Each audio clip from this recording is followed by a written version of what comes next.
start, man. Nobody calls Han Solo a bitch. Bring him on. I prefer a straight fight to all this sneaking around. I don't know where you get your delusions, laser brain. Oh, come on, bro. It's the wars. So, of course, we take a little bit of a break for the holidays, and wouldn't you know it, there's finally some Star Wars news. This is The Wars and More. I'm Joe, and of course with me is my good buddy Doug. Hey, Doug, how you doing? Doing pretty good, Joe. How you doing? I'm doing all right, Did you have a good holiday? Yeah, you? Yeah, I can't complain. It's a good time, good foods. Right. Yeah. This is the holiday for foods? Yep. We won't talk about football. That's Well, I mean, football went okay. okay. You know, half okay. Half okay, exactly. You know, we beat that team down south, right? That's true. That is a true statement. Yes, that'd be the college football, right? Yeah, the Lions. Well, you know, exactly. This is a Thanksgiving tradition to watch the Lions lose. Yes, it is. Too funny. So it's great because, like, even when they're having a good season, they're not going to let a tradition fall by the wayside. Exactly. Yes. Yeah. Way to go, boys. All right. Way to go. Way to keep it up. But, yeah, Star Wars news. We had some Star Wars news. Yeah. I mean, albeit mostly minor, but there was one middle of the road to big, right? Yeah. Yeah. I mean, we kind of saw this coming. Yeah. So Dave Filoni's been promoted to Chief Creative Officer for Lucasfilm. Right. Which, congrats, Dave. I guess, yeah. I mean, what else to say, right? Like, yeah. But I mean, this is a move we saw coming. Mainly because watch the Rise of Skywalker. Watch the credits. Whose name shows up? Oh, yeah. You know? Watch all these projects that Dave isn't involved in, and his name shows up. Yep. It's like, So this is, the writing's been on the wall for Dave to be kind of a overarching kind of story and creative guy, right? Right. Which, you know, I am very happy for him. I'm hoping that with this title comes some, authority in regards to, like you said, the overarching storytelling. I know he's not saying that you want to tell a story, it's got to go through me or anything like that. But right. He doesn't have to say it. It's going to go through him.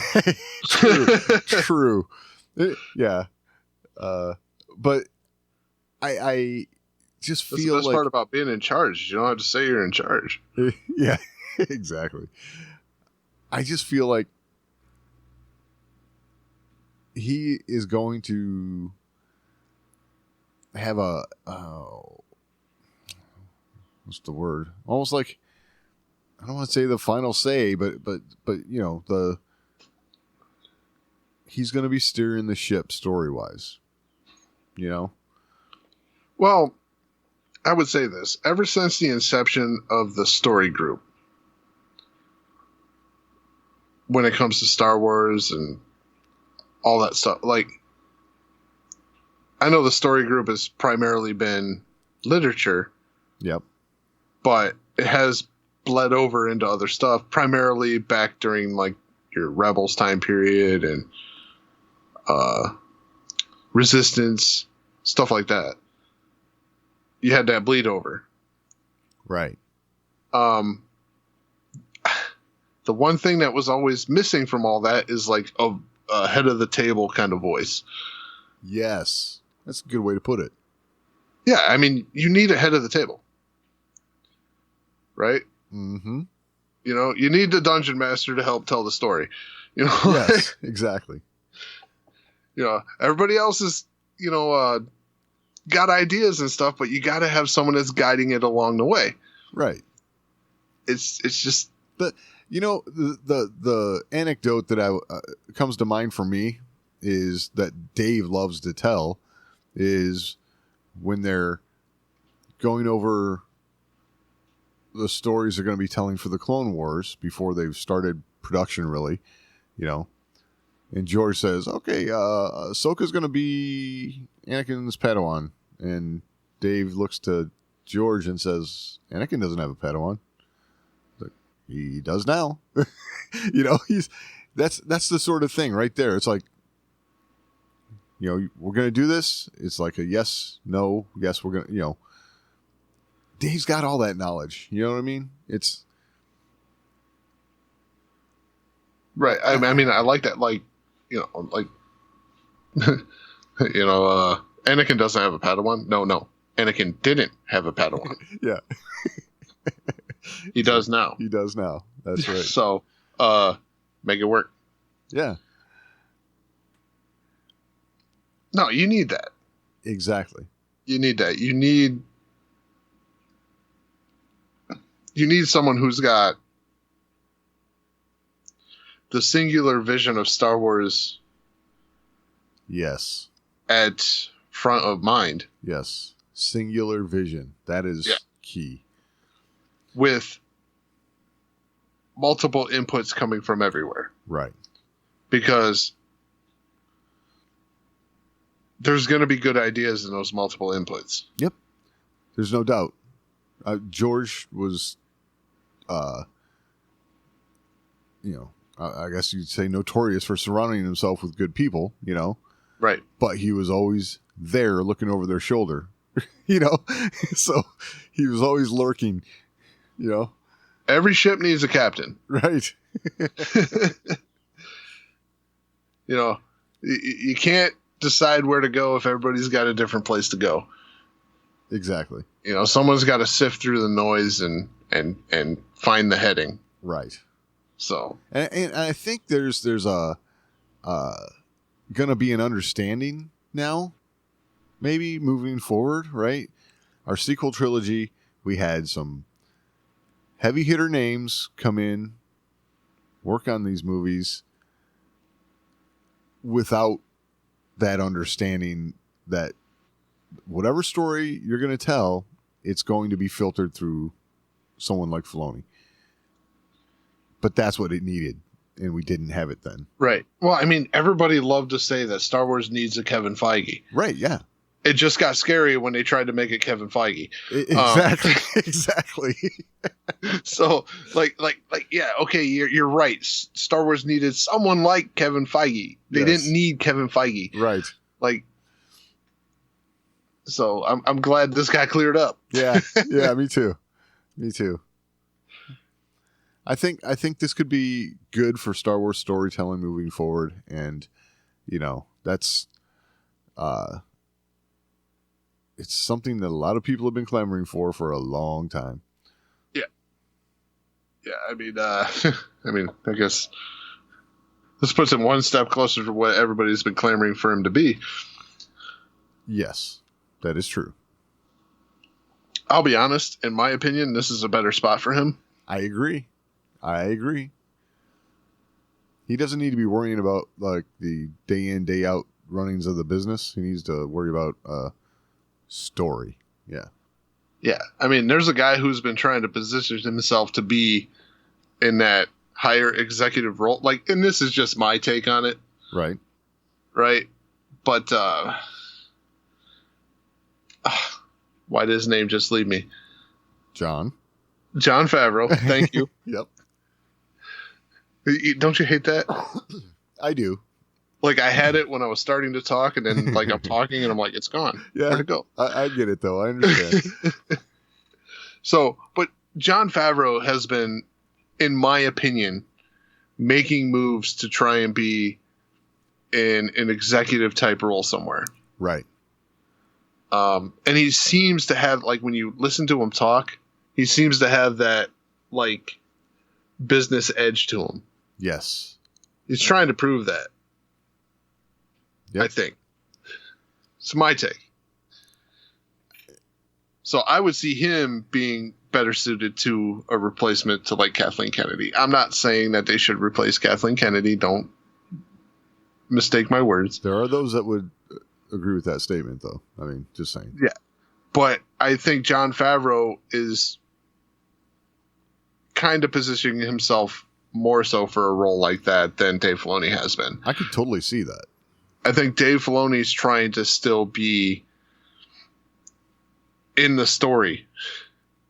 That's his passion. Yeah, absolutely.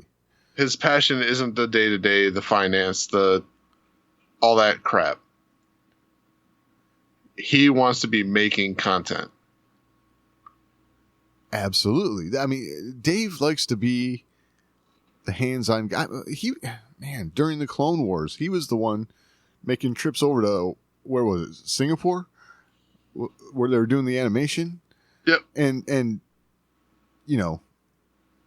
talking about tweaks in the models and making the models have this or that feature, and that's you think about those old videos of George Lucas walking through the maquette shop, picking out, oh, that's going to be an alien. Nope, we're not using that, that kind of thing. It's like, that's the kind of stuff that Dave gets to do now, And, right. But I mean, Lucasfilm was a different entity.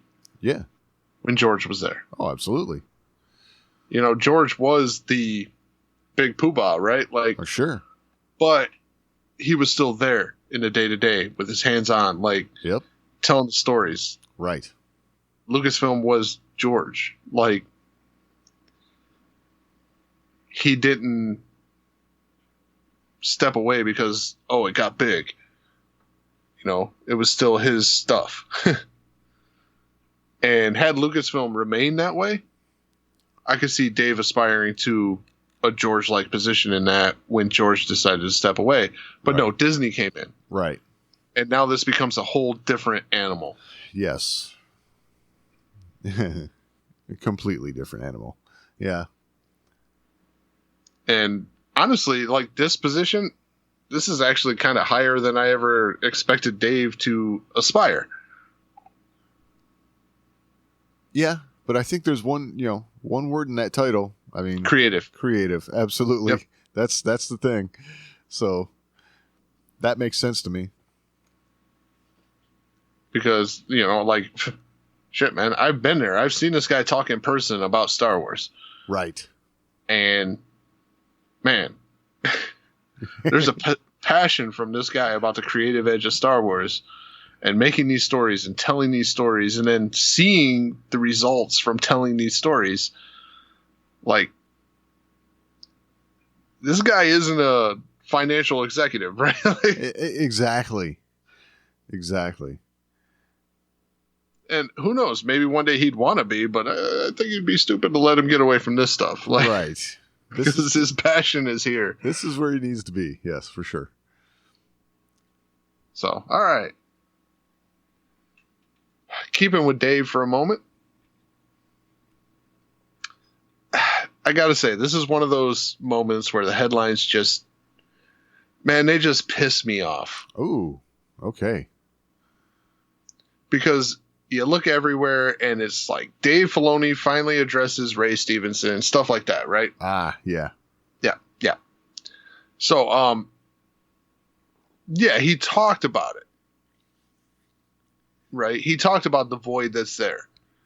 Okay. And what was lost here with, Ray's passing. Right.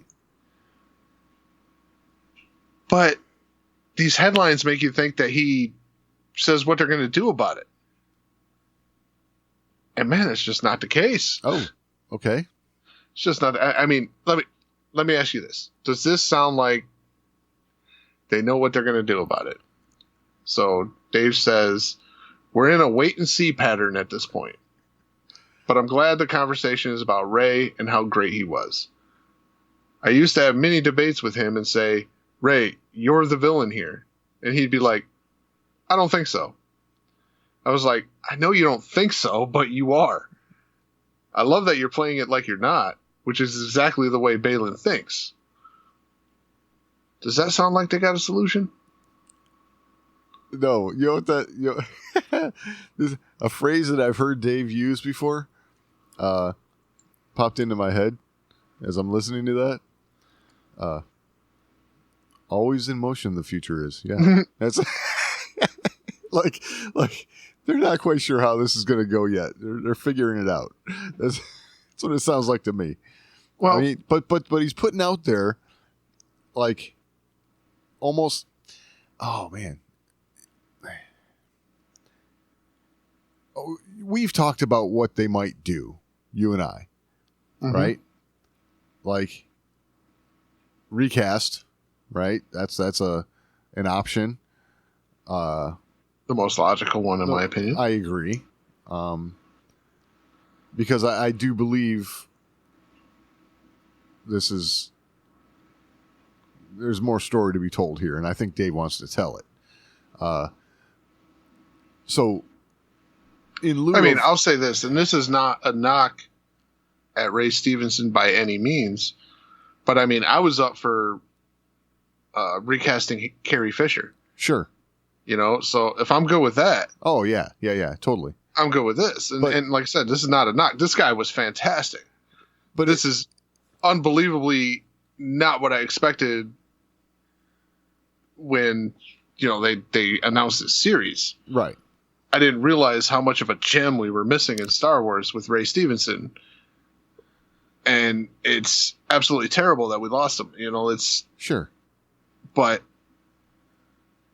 I think, much like I thought with Carrie Fisher, the better way to remember them is to give their character the proper arc. Sure. Pay tribute to them by telling their character story to the max. Right. I will say this. I think you're going to have a really hard time recasting anyone that's going to play this character as well as he did. I agree, but I think that's part of what that statement was all about for Filoni. He's putting it out there in the ether for anyone who may be auditioning. Like, this is the type of relationship Ray and I had with this character. So right. Now it was coming into it. You know what I'm saying? That's what it almost feels like to me. It's like anyone who might be considering this role, because stuff like this in Hollywood, there's got to be people thinking, hey, I'd be good to take that role over, So I almost get that impression that Dave's like, all right, this is the kind of attitude you're going to have for this character moving forward, That's just the impression I got. Yeah. I agree. But, yeah, he no doubt left, like, in a very short period of time, no doubt left big shoes to fill. Oh, absolutely. I think we've said this time and time again, back when they announced Rey's passing, we hadn't seen Ahsoka yet. Right. So we had no idea what we lost. No, not at all. We had no idea. And this was a massive loss. Yeah, totally. But I feel they should do right by Ray Stevenson and tell Balin's story to the max. Yep.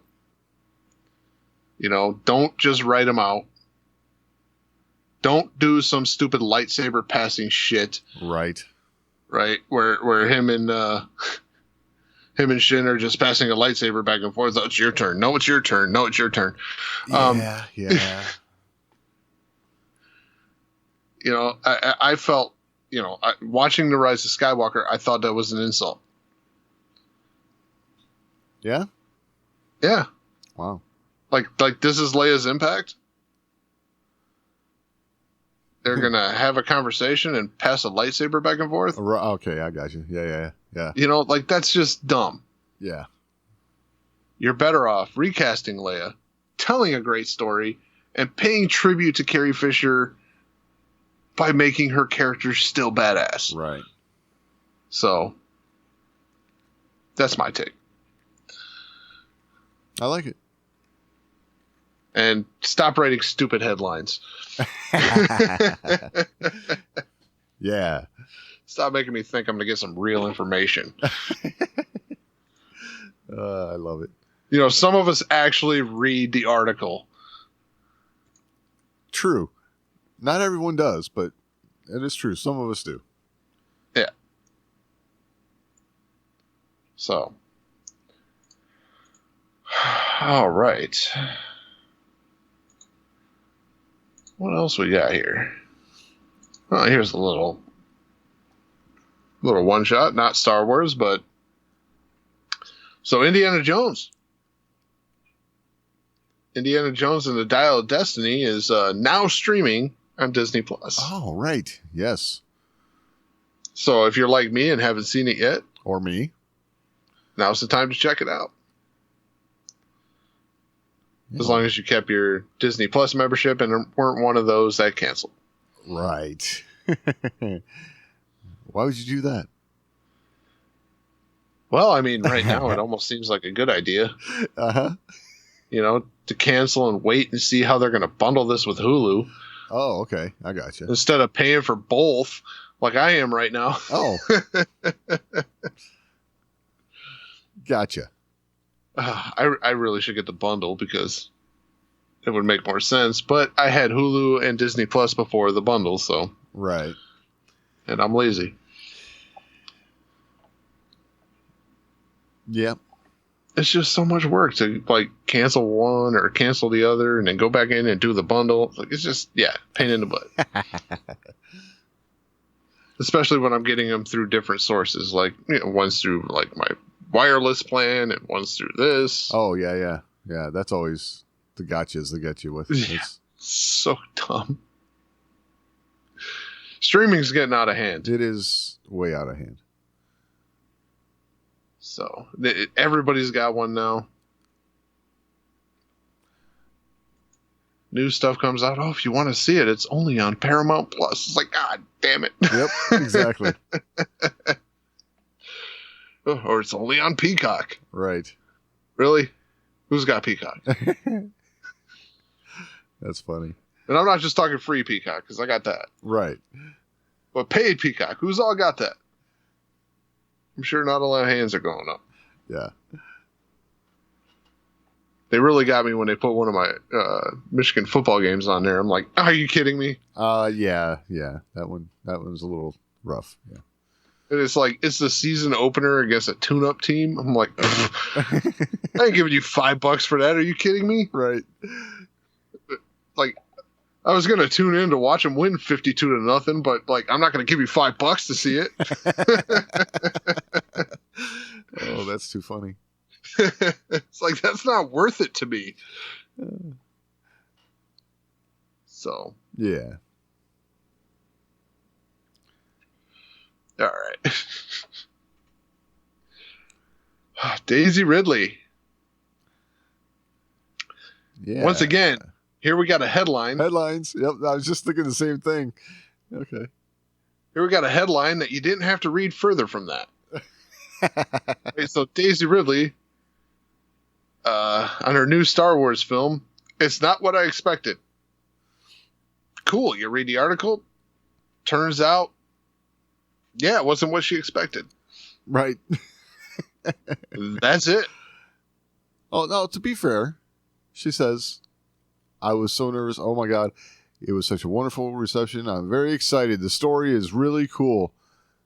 I'm waiting to read a script because obviously I don't have any other updates. It's not what I expected, but I'm very excited. So it's really let me cool, ask too. this. Let me ask this, because in that, I was so nervous. Oh my God, it was such a wonderful reception. She's talking about Celebration. Right. So my question is this. When she says it's not what I expected, but I'm very excited, is she talking about coming back to Rey? Or the story wasn't what she expected? Like, to me, it's like, she didn't expect to come back to Rey this soon, but she is, and she's very excited about it. Because she wants to see a script, because I don't have any other updates. Right. I mean, So if it's not what she expected, I'm sure how does she know? Because she hasn't seen a script. I'm sure she got an outline. You know. Oh. Yeah. Well, we know how those go. Exactly. Everyone in Rogue One got an outline. Right. Everyone in Solo got an outline. It's an interesting thought, though. It could be read different ways. I think it's because she didn't expect to be back so soon because she said she wasn't going to do it. That's true. That's true. Until they backed up that truckload full of money to her house and dumped it. Right. It's weird. They gave me a bunch of money and I was like, oh shit, I'll do it. Yeah, exactly. I don't know. That's again. I know we clamor for every little nugget of information we can get, but there's just not a lot there. Yeah. Problem is, they know we clamor for it, so they write crap like this. Exactly. Like, oh, she didn't expect what's coming in the new Star Wars. Yeah, that's not what she said. I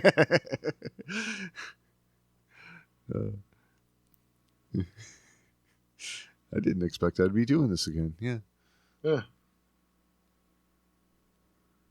Yeah, it's weird. Like, you remember when I said, like, I'm done? Right. I meant it. She did say that. She did say that. I meant it. I didn't expect this. Interesting.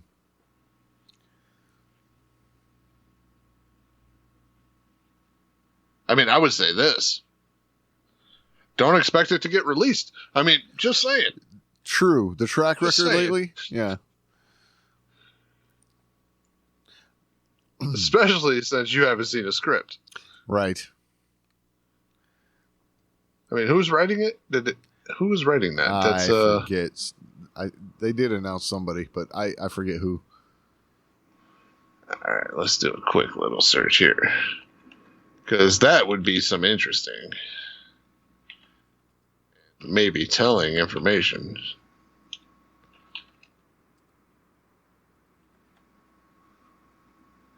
Because, all right,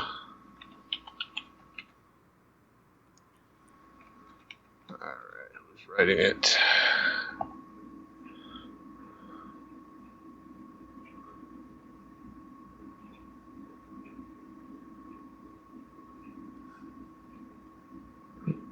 Stephen Knight?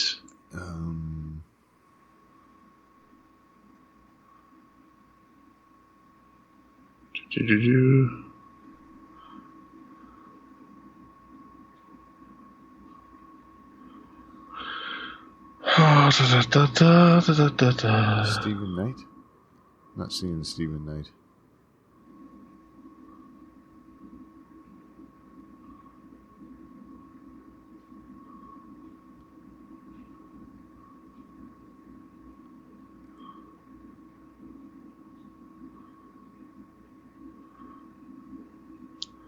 That's the one I saw.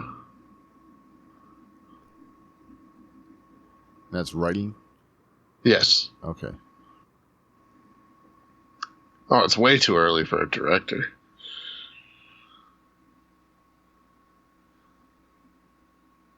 I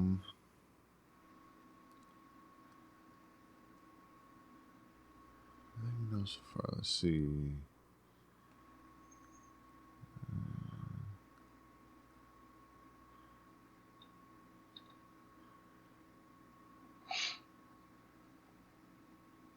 One more project announced to be in development from director.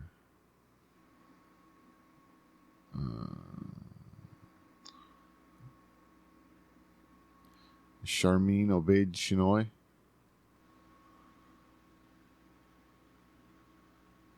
That sound right?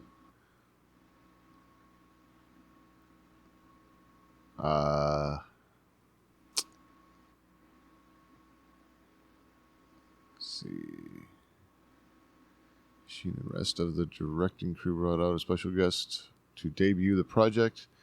Fans in attendance got to see Rey herself. Daisy Ridley makes a surprise appearance, where she confirmed the third Star Wars film in development would be a continuation of Rey's story after the events of Rise of Skywalker. Right. Oh, yeah. Obey Chinoy. So that's the director. Right. Yeah, so it was revealed at that time that Damon Lindelof was writing it, Right. along with co-writer Justin Britt Gibson. And they have since been replaced by Stephen Knight. Okay. There we go. Stephen Knight, who did Peaky Blinders, apparently. Right. So, yeah.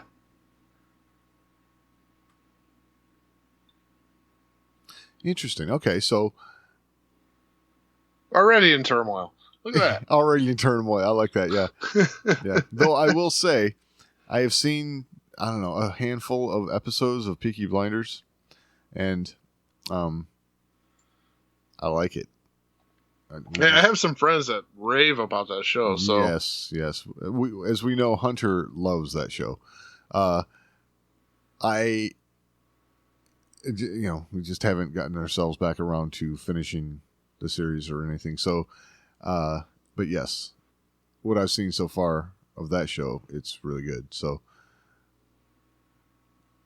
hopefully that's a good sign. yeah. All right. There was an investor call, eh? Right. We love those. Yeah.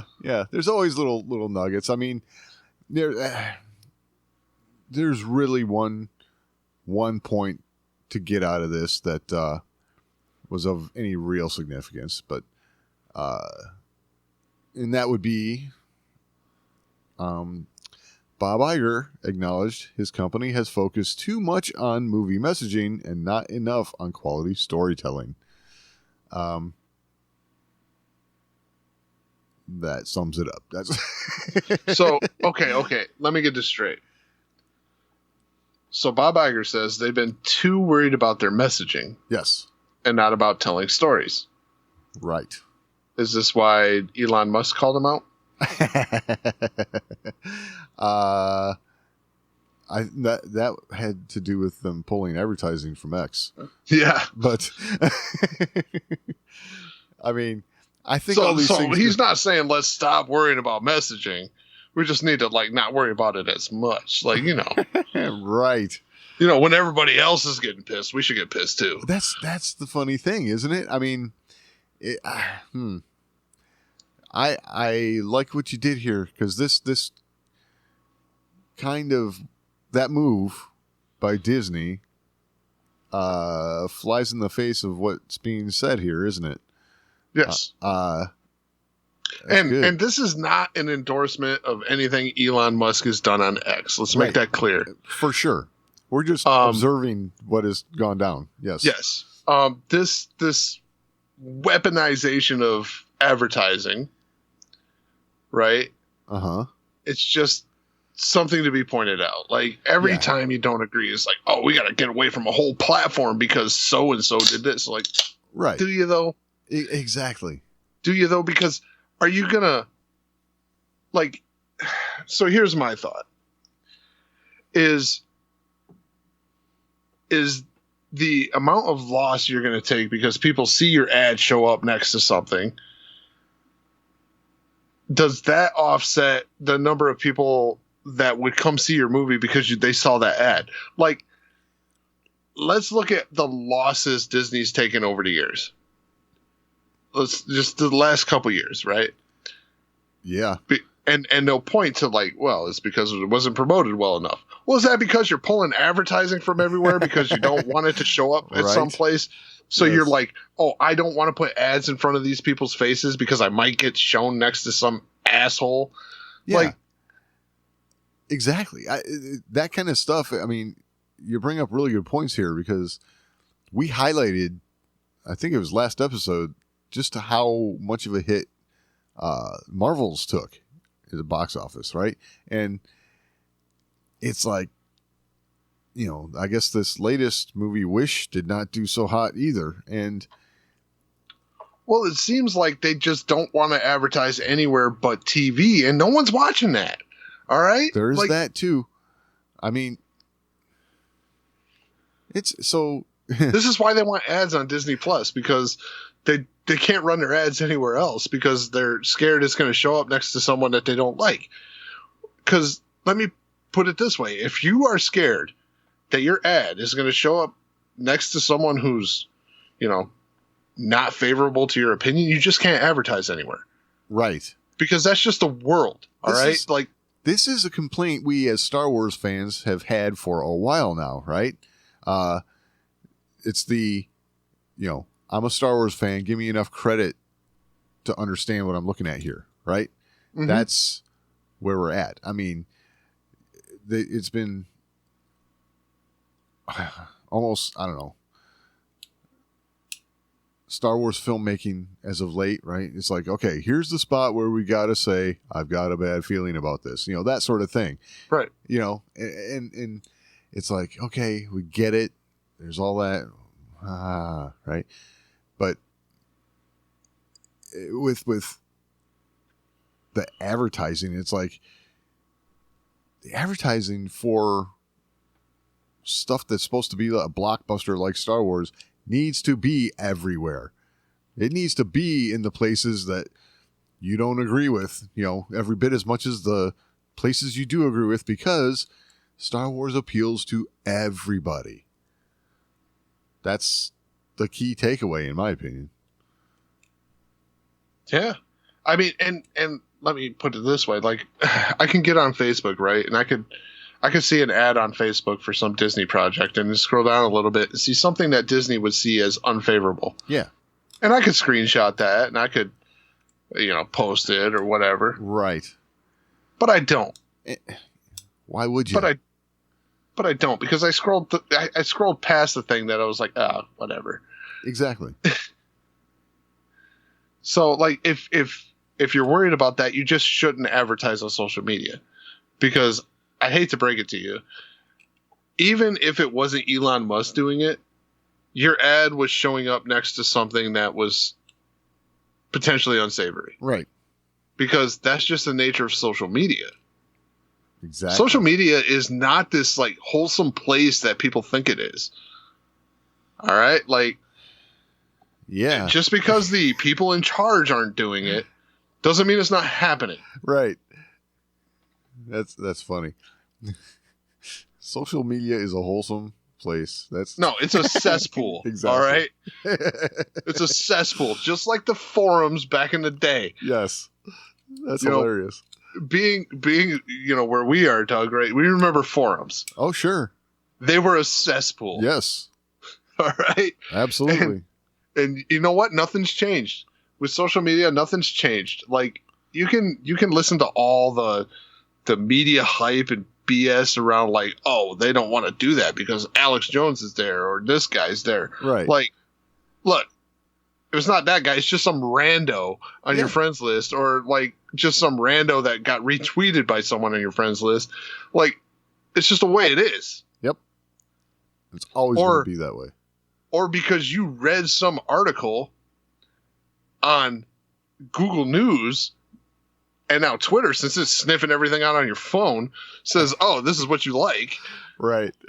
So now you get some tweet from some rando that's something to do with that. And guess what? It would not align with Disney values. True. So, yeah, there is no winning in social media. All right? Right.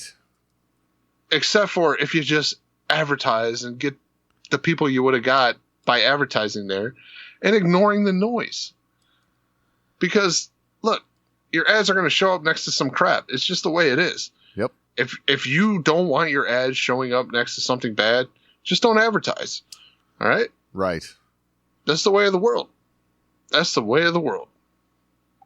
Well, I think the key point there is ignore the noise, for sure. Yeah, and I'm gonna apologize for the thing I'm about to say right now, because if you're only advertising on network TV, guaranteed that you're going to see an advertisement for The Little Mermaid, and then the advertisement right after that is going to be for dick pills. All right, like, I'm just saying, this is not going to work out for you. This is true. True statement. Yes. All right. As messed up as that is, That's pretty messed up. that's the world. Yes, it is. Wow. Tell me I'm wrong. No, you're not. You're absolutely right. Like, either that or it's going to be The Little Mermaid then Total T, all right? Like, I'm just saying. Yep. So, Dang. it's like, hey, I know you were thinking about going to watch The Little Mermaid. You need testosterone.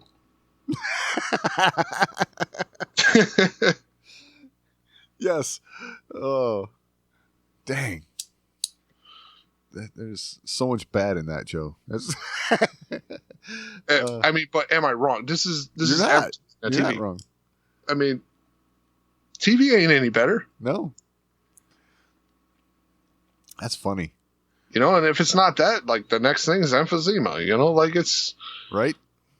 you know, you're not going to get good. It's just not going to happen.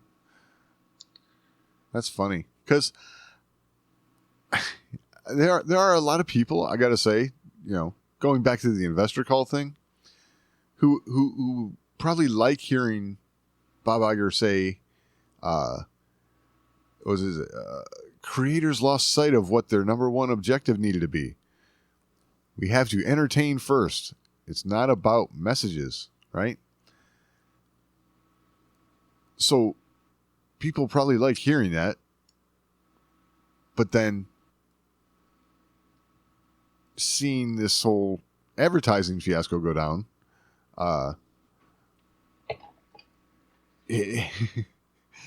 it kind of makes you think, well, maybe, you know, they're not as sincere about this as they seem to be, you know? Right. And talking about this on the investor call is like, are they just doing it to try and, you know, of course it's all about money. They're a company, they need to make money, right? But is that the only reason, you know, that they're worried about this at all?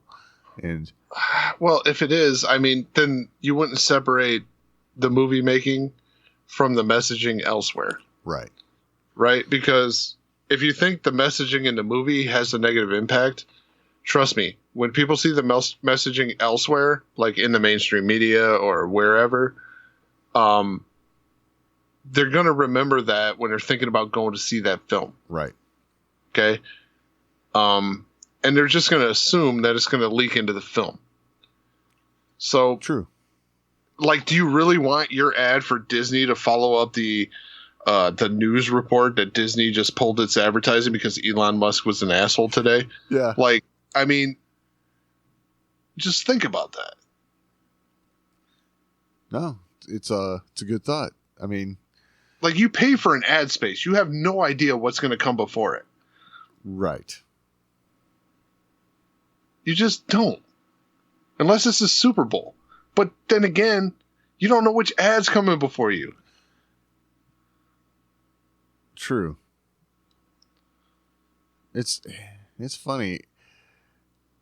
This seems like it could lead to much deeper and darker purposes if you really start to think about it. I don't want to go there right now, but No. it's like, wow. I mean, it just comes down to this. Do you want to pull your ads from being in front of a set of eyes because, you know, you don't agree with something? Right. I'm sorry. If I'm in business to make money, I don't care where that ad shows up if it's going to get that butt in the seat in the movie theater. All right? Yeah. Period. Exactly. Because I don't give a shit what that person cares about. Right. I really don't. So long as they spend their $12.50 to get in and watch the movie. Right. Right. You know, so, I mean, that's me. That's me. That's the way I would look at business. That's a totally legit way to look at business. And you know what? I would welcome the debate if you have something to say about something. I mean, I would probably be more like Elon. Like, if you want to blackmail me over advertising, hey. That's, yeah. You know, go do things to yourself. Yes. Venture forth and fornicate thyself. Yes. Yes. You know, like, I don't know. Like, I guess I would rather just not caring what's going on around it, I hope my ads get in front of my audience. Because I'm looking for my audience. I don't care about the other audience.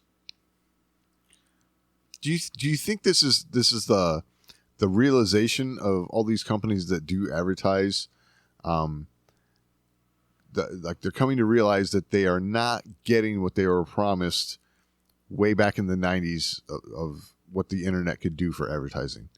Like, we're going to be able to put your ad in front of the person that needs to see it. It's going to be super targeted, super, focused on the people that are most likely to convert, into a sale.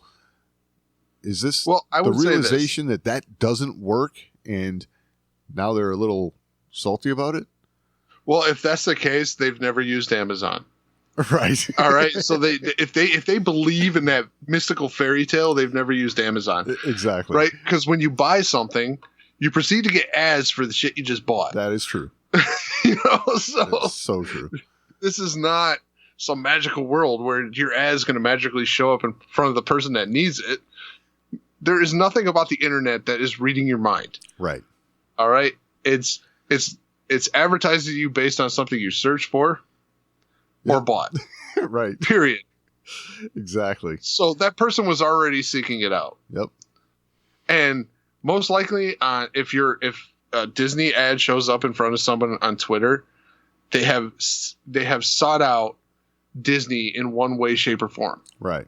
Okay. So if you're pulling your advertisement because you think it's going to show up next to something you don't want it to show up next to, just think about you're pulling it from people that were probably seeking you out in some way, shape, or form. Yeah. And you're missing that by not putting it in front of them. True. So stop acting like you have a heart. I love it. And just advertise. Because you don't really care. Exactly. You don't really care. You just think that, like, it's the same idea that, you got this magical realm out there that advertising is going to get in front of the person that it's supposed to be in front of.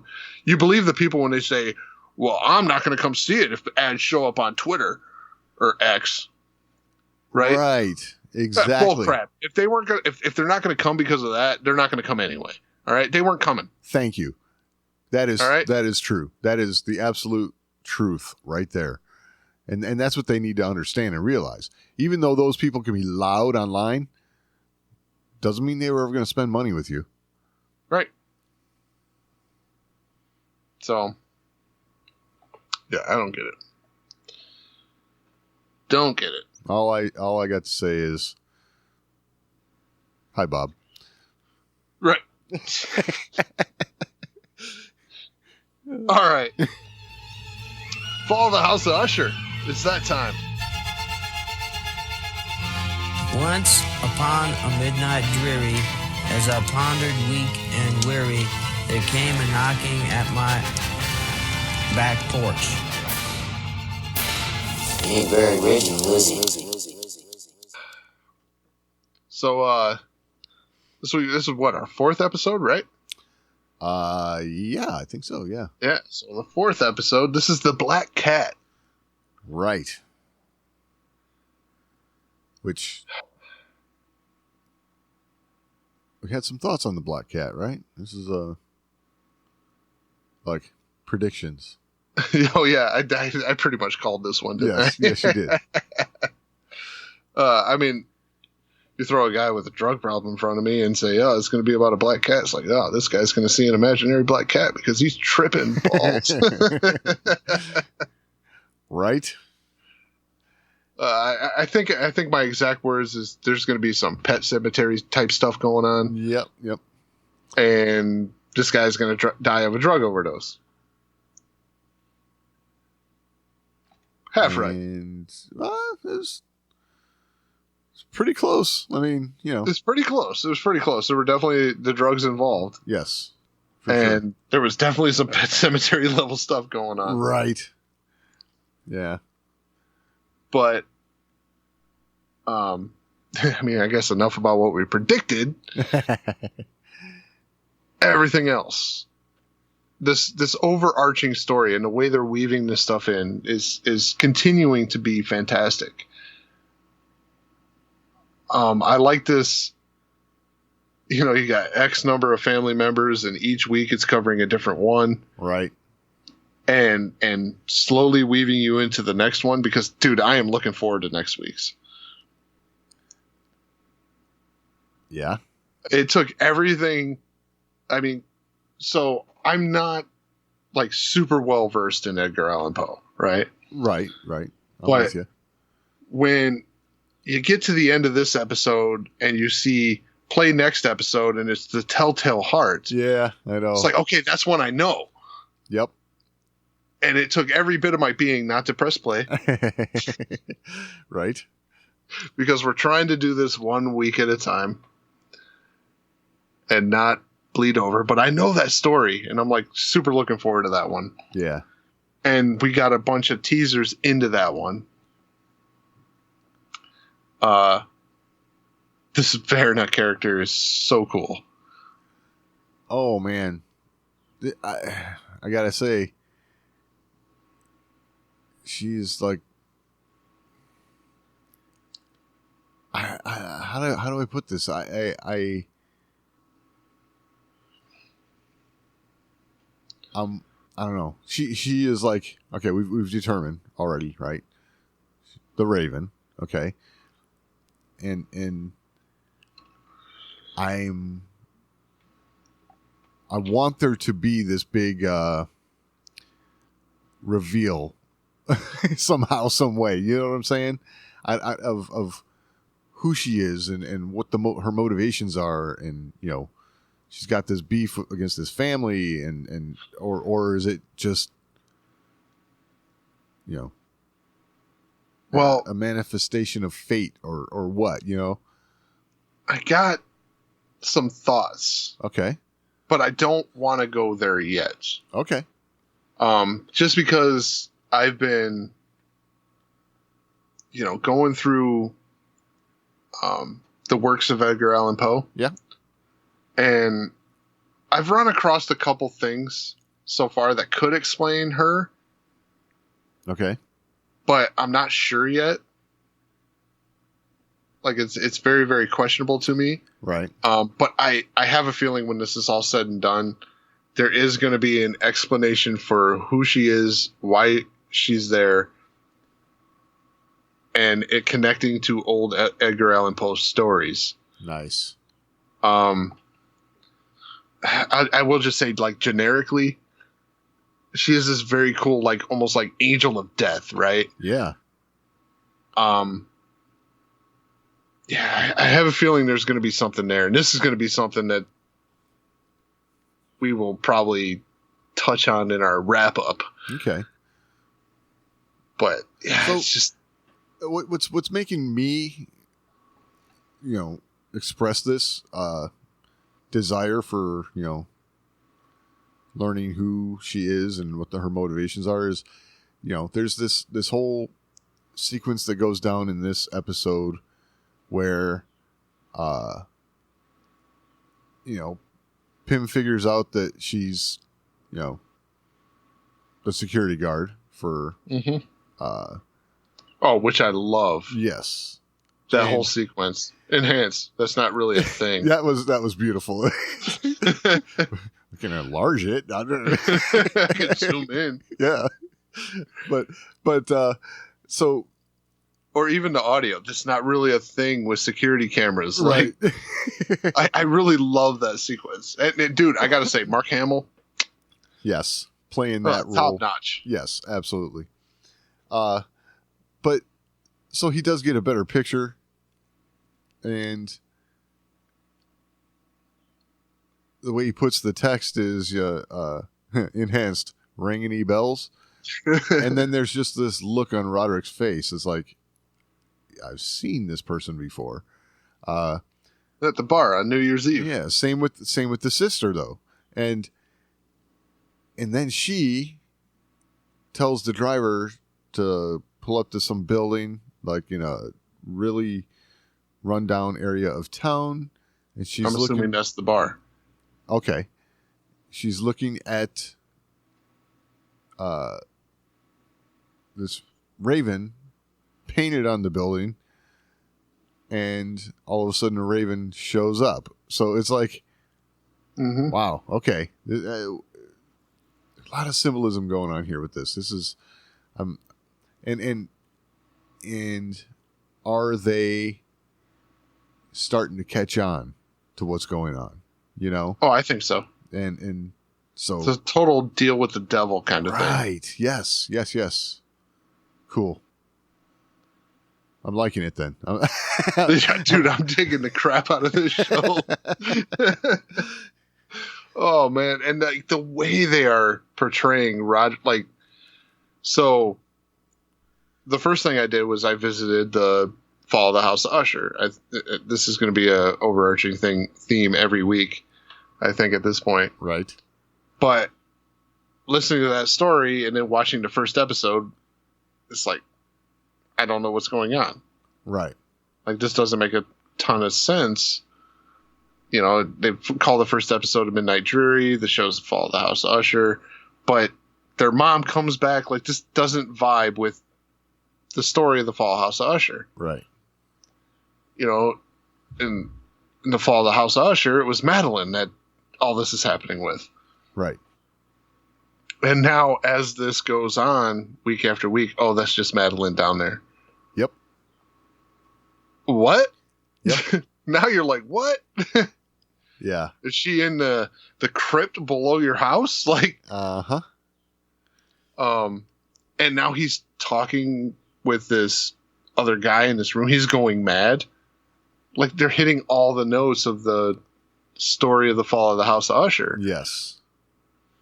Almost guaranteed this series wraps up with, you know, the poltergeist, like, you know, house, you know, folding in on itself. Yeah. So, like, it's very cool how they're able to weave all this in. You know, I will say with the Black Cat, I didn't get a lot of the vibes from the Edgar Allan Poe story. Maybe I just missed it.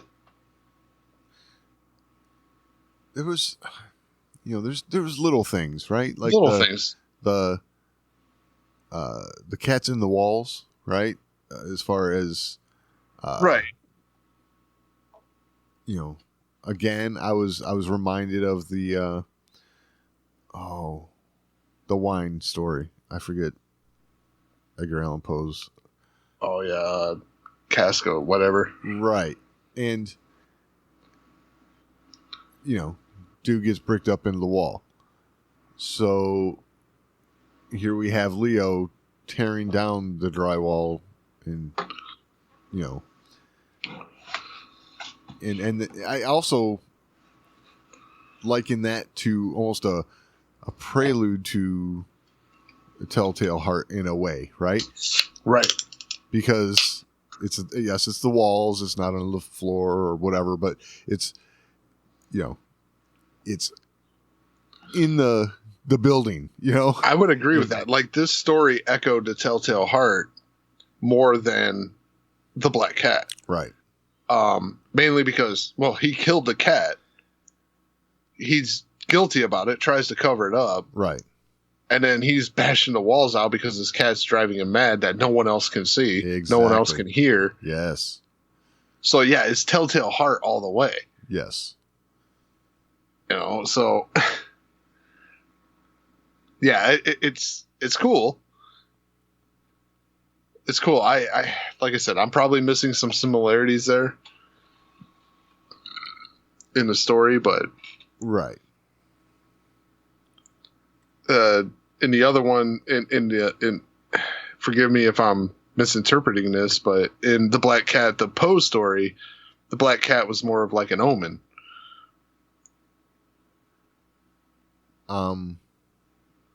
Yeah, I'm not that familiar with it, honestly. Okay, I mean, I read it. Like, granted, I read it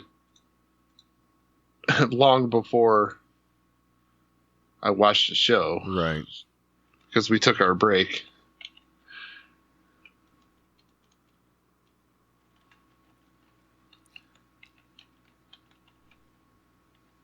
But yeah, I don't know. Madness for this family is going to be a thing, that's for sure.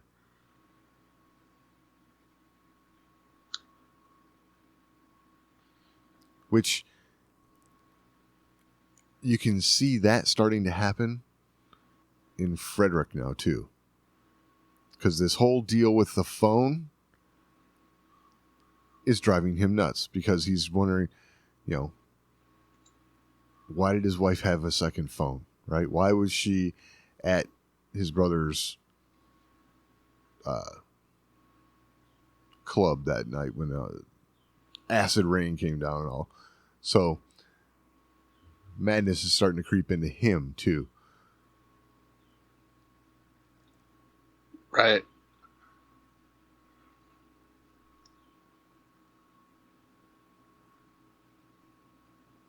Yeah, so, I mean, aside from the obvious, right, like, and this is stuff I haven't really mentioned. I mean, Pluto was the name of the cat in both stories. Okay.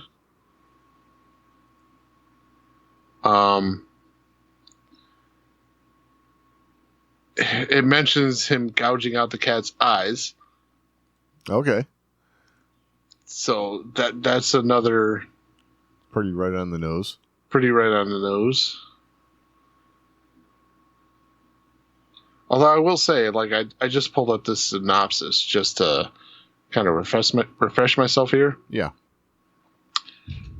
It does say that it's like a lot like the Telltale Heart. Oh, okay. So I guess All right. That's why we're seeing the similarities then. yes, because it covers the descent into madness. Right. Yeah. Okay. I guess that's the other thing too, is the character in the Black Cat was an uncontrollable drunk. So I guess the drugs here make sense for that. Right. But yeah, I did like the line, "I can buy a new condo. I can get another hammer from Hemsworth." it was great, wasn't it? Yes. I mean, I did think it was funny. That's what he grabs to start tearing the walls down with. right.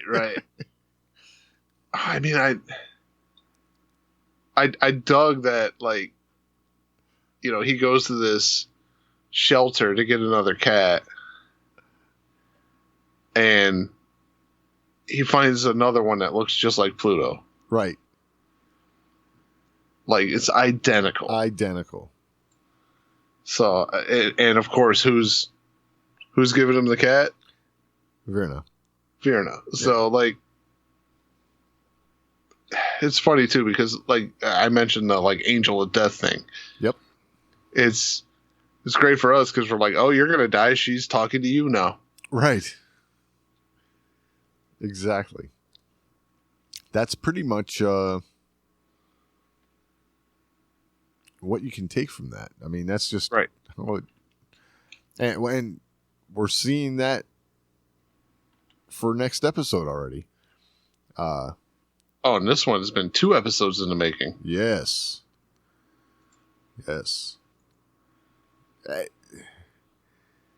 Yeah. And I got a feeling that one's gonna I don't know, maybe sympathize with the Verna character a little bit, as someone who may have a condition that's, looking for help. And here we have, what's her name? Victorine.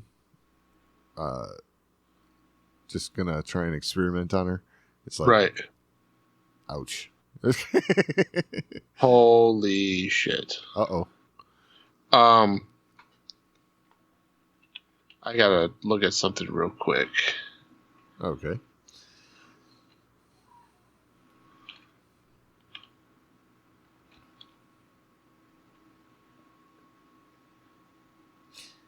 Okay. I'm looking at this for a second. The guy that's playing Leo. Yeah. Isn't this the guy that was rumored to be cast as Ezra Bridger? Oh. I'm searching right now. That's possible? Yes. That's yes, right. he is. Rahu Kohli? Yeah. Yeah. He was almost cast as Ezra Bridger. Oh my. That's hilarious. I was looking at some stuff and I saw his name. I'm like, wait a second. That's right. I know that name. This is the dude that was putting out the tweets, right? Saying, like, hey, I'd make a great Ezra. Just saying, right? That kind of thing. Yeah. Yeah, that's him. Wow. Well, I will say he's a good actor. He is a good actor, that's for sure. Like, this dude put on the batshit, like... Oh, yeah. Yeah. Like, he put it on real well. Wow, that's crazy. Look at that. We were here for Hamill, and then we find this guy. Yeah. There's always a Star Wars connection. You know, just saying. Always. Always. All right, but yeah, back to the story. So, the other thing is like, we're seeing this recurring theme where Verna's showing up, or Verna. Have they said her name? I don't think so yet. I don't think so. I really want to hear the pronunciation because, like, I want to say Verna, but it could be Verna. Right. But either one. Either one. She's showing up in the workout video now. Right. So she's. This is building towards another sibling death. You know, it's like you see the progression each week, and it's building each time. It's really cool. But you're getting a weird, like, the intensity is on the next, but you're foreshadowing the one after that. Right. Because the intensity is with Vic, right? Victorine. Right. The intensity is with her because she's going to be next. Telltale Heart. It's definitely her. Right. You know, she's the one working on the heart mesh, right? Yes, exactly. So, you know, and since we already went down this, I shouldn't say like conspiracy. Oh. But since we already went down this kind of like mainstream media view on things. Oh, yeah. Yeah. You can kind of see why this ain't on network TV. Oh, for sure. This is a pharmaceutical company takedown of a show. Yeah.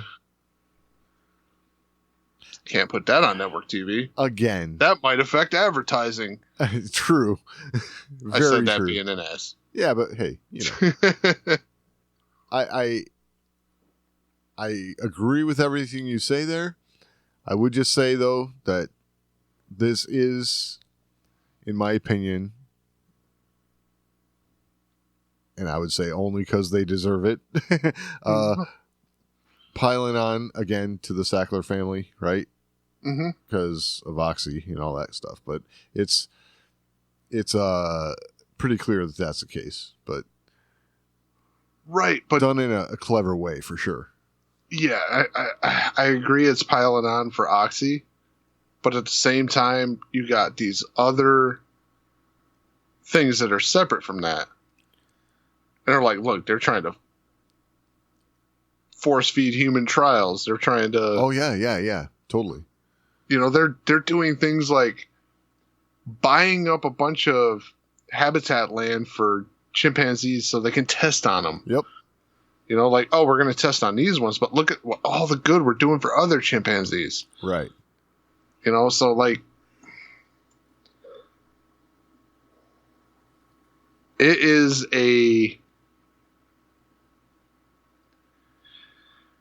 it's a pharmaceutical attack that I wouldn't have expected Right. out of a popular media product. Yeah, very true. Especially since, Elon Musk tweet something and we got to pull our advertising. Right. Like, that's just what I'm saying. That's Yep. just, Yep. Although, this is all about the advertising. That's what I was just going to say is, this is a Netflix show. Yeah, that's what I'm saying. They don't get advertising from pharmaceutical companies, so that's right. It's the way that works. So, right, that's just the point I was trying to make there, though. Yeah, absolutely. It's like, why you don't put this on TV because, and I'm not saying that's why it's not. It's not on TV because Netflix can offer more money because Netflix is huge. Right. Netflix is the streaming company that has been relatively immune to the woes of the other streaming services. Probably because they were first. Right, exactly. They established a base. First mover advantage for sure. Yeah. They were the first to exclusive content and big money content. So they're the ones that people aren't bailing on. Right. Next up is Amazon, right? Because Amazon, you get that because you wanted free shipping. Exactly. That's almost a byproduct, having that Prime. And then their stuff is even more brilliant because it's like, oh, new releases, we'll throw that in there, but you can buy it. Sure. Absolutely.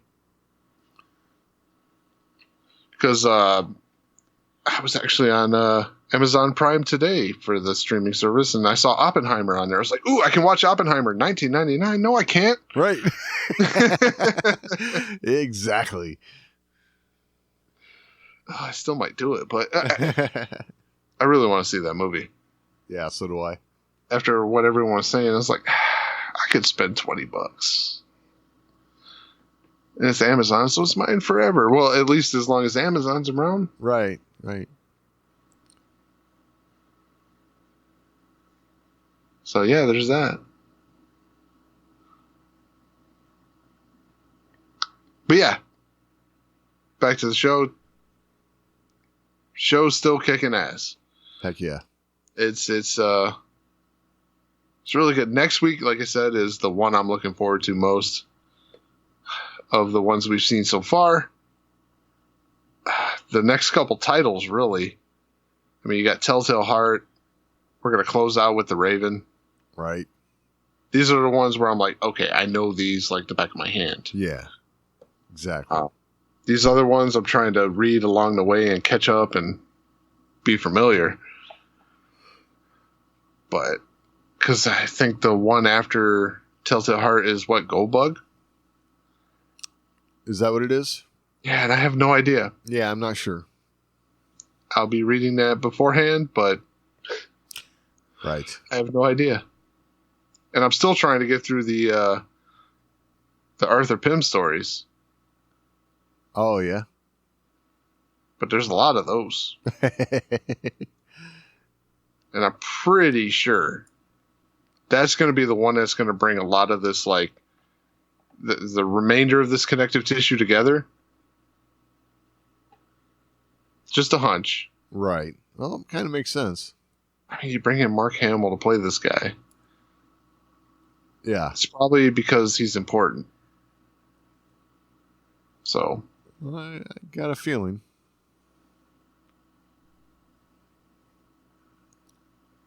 And you make him the attorney that's in charge of the family. Like, right. He's going to be important for some reason. So, trying to get through all that to find out what that's going to be. And I'll probably shoot right past it, and then the series will wrap up, and I'll be like, "Oh wait, it was in the middle there." Exactly. That's the way this series is set up. It's going to be kind of one of those ones you want to revisit, and look at all the connective tissue that you missed the first time around. Oh yeah, like I said before, like our wrap up is going to be so much fun. Right. So much fun. So the week after The Raven comes out, the final episode of this series, the week after that, that'll be the one to really tune into. Heck yeah. Because we're going to be able to break all this down, all the Easter eggs, all the, like, it's going to be fun. That's going to be a fun one. I have a feeling it's going to be awesome. So, well, if y'all have anything to add, you can always email us, show@thewarsandmore.com. That's the best way to get a hold of us. We're also on social media, @thewarsandmore on X, facebook.com/thewarsandmore. You can find all that and all the ways to find the show over at thewarsandmore.com. Any final thoughts this week, Doug? No, I think we've about covered it. All right. We'll talk next week.